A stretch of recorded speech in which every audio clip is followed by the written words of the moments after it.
Film Sports Talk worldwide with some news from the NBA. So y'all check this out. Now, the NBA season's early. Everything's cool. The good thing about it is some of the teams, the super teams, are not winning all their games. These other teams are hungry, want to show something going on, what they have, right, against these super teams, and they're hungry. These other teams right now, and it's good to see, right? It's early, but it's still good to see. Super teams, the so-called super teams, have to find that chemistry. It takes a long time when you got egos in the room. So let's see how that works out. So it's good to see right now these underdogs are winning some of these games early. And that's good. But today I want to talk about the Clippers. It's something I've said before, but I'm going to reiterate myself, right? I think that the Clippers, something's going to have to go down, right? I've said it before, but I'm going to say this again. DeAndre Jordan, either they're going to have to go and get rid of him, or they're going to have to go to the man on the block. That's the bottom line here.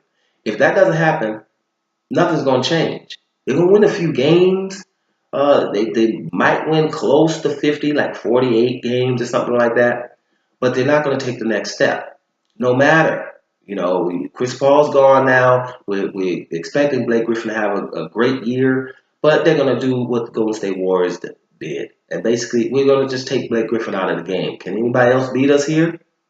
If you do not give DeAndre Jordan the ball on the block early and often, all right, then we're not going to have a chance here. Now, I know most people that think, well, DeAndre Jordan, he can't shoot free throws. He doesn't have a mid-range game. He definitely can't shoot no three-point shots. Those are things he can't do. Guaranteed. No doubt about it. But what he can do is jump out of the gym. He's ambidextrous. You don't know what most of his best dunks you ever saw with his right hand. He also can finish with that left. He shoots his free throws with the left. He uses both hands, right? He has a drop step. He has jump hooks, but they don't give him the ball. So when he gets the ball, it's almost by accident most of the time, and he's clumsy because there's no muscle memory there.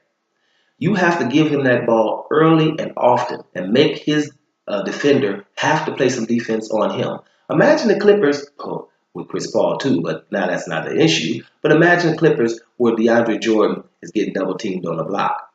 Or when his defender has to foul him early because you're going to get dunked on because I got the ball, take one dribble, make a spin move, or reverse pivot, one dribble, spin move, and finish, or drop step and dunk on you, or jump hook with the left or right hand early in games, getting his defender in foul trouble.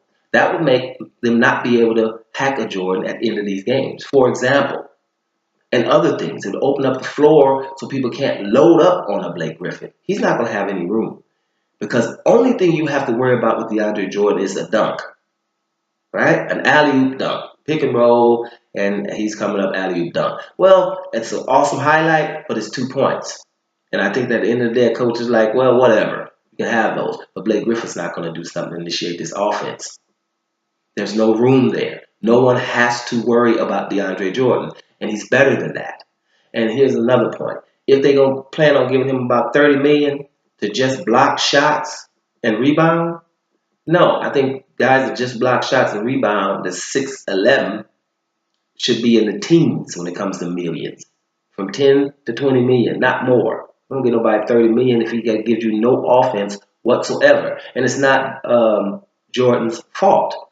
I think they have to get him the ball. And I think at this point, Doc Rivers might not be the right coach. And I know this is almost blasphemous because Doc Rivers is a great coach. Like I said, if I would meet him, I'd probably bow. Similar to Serena Williams. If I met her, I would bow.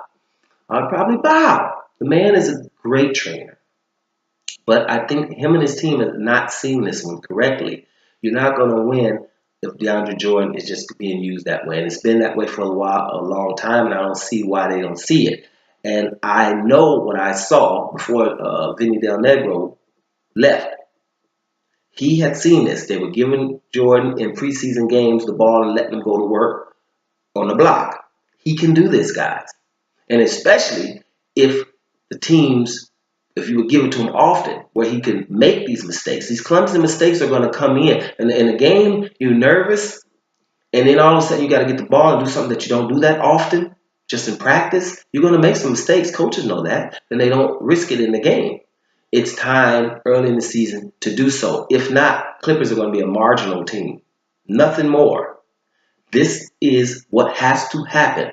So either Doc Rivers and his team have to get it together and go to DeAndre Jordan, or Doc Rivers got to go. Or DeAndre Jordan, if they're going to pay him $30 million and he's only rebounding and blocking shots, then he's got to go. Because he's a liability in offense. In the offense, they're playing 4 against 5. 5 defenders against 4 people in the offense. And maybe alley-oop every now and then.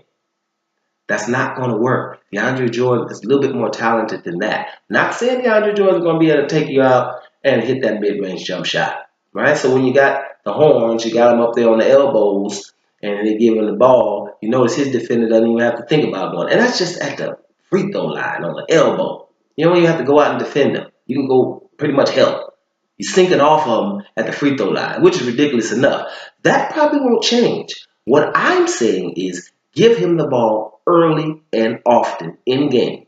And the Clippers will definitely start winning some games because the defenses will have to think, have to adjust.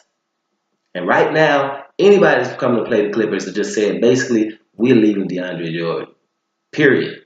We don't have to worry about that. And that 1 or 2 dunks, highlight dunks, good for him. But it's not doing that. He's going to end up with 8 points and 16 rebounds. And we can still win the game if that's all he's doing. You understand? So remember you heard it here. Remember you heard it here.